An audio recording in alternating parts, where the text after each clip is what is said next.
মহারাষ্ট্র, কেরালা, কর্ণাটকের পর এবার বাংলায় খোঁজ মিলল করোনার নতুন উপপ্রজাতি KP.2 এর। সারা দেশে এখনো পর্যন্ত 272 জন করোনার নতুন উপপ্রজাতি KP.2 এ আক্রান্ত হয়েছেন বলে স্বাস্থ্য মন্ত্রক সূত্রে খবর। এর মধ্যে রয়েছেন বাংলা 30 জন। স্বাস্থ্য মন্ত্রক সূত্রে খবর, বাংলা থেকে গত 4 মাসে বেশ কিছু নমুনা জিনোম সিকোয়েন্সিং এর জন্য পাঠানো হয়েছিল। তার মধ্যে KP.2 এ আক্রান্ত 30 জন। বিশ্বের বিভিন্ন প্রান্তে ইতিমধ্যে KP.2 এ আক্রান্ত হয়েছেন বহু মানুষ। সবথেকে বেশি সংক্রমণ আমেরিকায়। গত মার্চ মাস থেকেই দেশের মধ্যে প্রথম মহারাষ্ট্রে শুরু হয়েছে নতুন কোভিড সংক্রমণ। বিশেষজ্ঞদের মতে KP.2 ওমিক্রনের সাব ভ্যারিয়েন্ট। নতুন ভ্যারিয়েন্টের উপসর্গ বলতে কাঁপুনি দিয়ে জ্বর, সঙ্গে সর্দি, কাশি, গলা ব্যথা, নাক বন্ধ হওয়া, গায়ে ব্যথা, মাথার যন্ত্রণা, ক্লান্তি ভাব। তবে গুরুতর অসুস্থতার ঘটনা তেমন ঘটছে না। এটা ইনফেকশাস বটে, কিন্তু এর মারণ ক্ষমতা অনেক কম। সুতরাং এটা নিয়ে এক্ষুনি চিন্তিত হওয়ার মতো কিছু নেই। এরকম কোভিডের সাব ভ্যারিয়েন্ট আসতেই থাকবে। তবে বেসিক যে স্যানিটাইজেশন, হাত ধোয়া, যদি দূরত্ব মেনটেন করা যায়, আর যাদের সর্দি কাশি হয়েছে তারা যেন একটা মাস্ক পরেন। 2019 সালের শেষ থেকে যে অতিমারী পরিস্থিতি তৈরি হয়েছিল পৃথিবী জুড়ে, কালক্রমে তা কেটে গেলেও করোনা ভাইরাস যে একেবারে বিদায় নেবে না এমন আগেই বলে রেখেছিলেন বিশেষজ্ঞরা।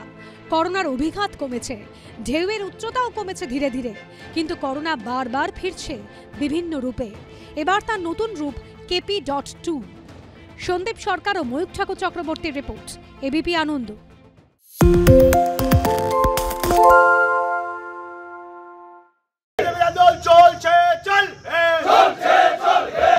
বিজেপি কর্মী সমর্থকদের মারধরের অভিযোগে পশ্চিম মেদিনীপুরে সবং থানা ঘেরাও করে বিক্ষোভ দেখালেন বিজেপি নেতা কর্মীরা। উঠল তৃণমূলের অঞ্চল সভাপতিকে গ্রেফতারের দাবি।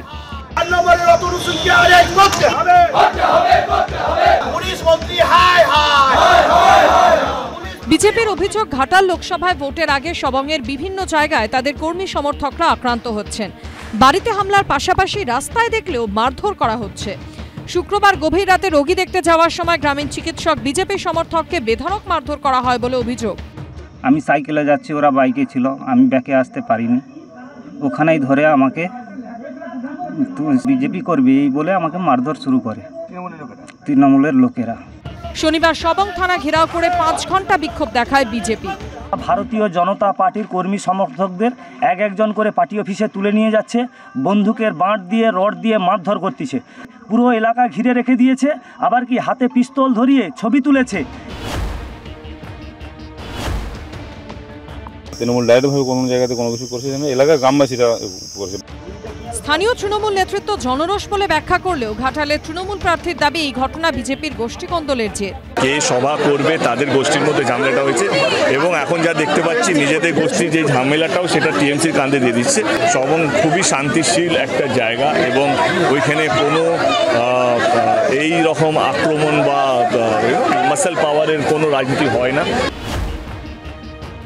রাতের অন্ধকারে গিয়ে মারছে, হ্যাঁ, বন্দুকের বাঁট দিয়ে মেরে আমাদের কর্মীদেরকে কিভাবে জখম করেছে পুলিশ দেখছে। কেশপুরে তো আমার সামনে আক্রমণ করলো, পুলিশ দাঁড়িয়েছিল।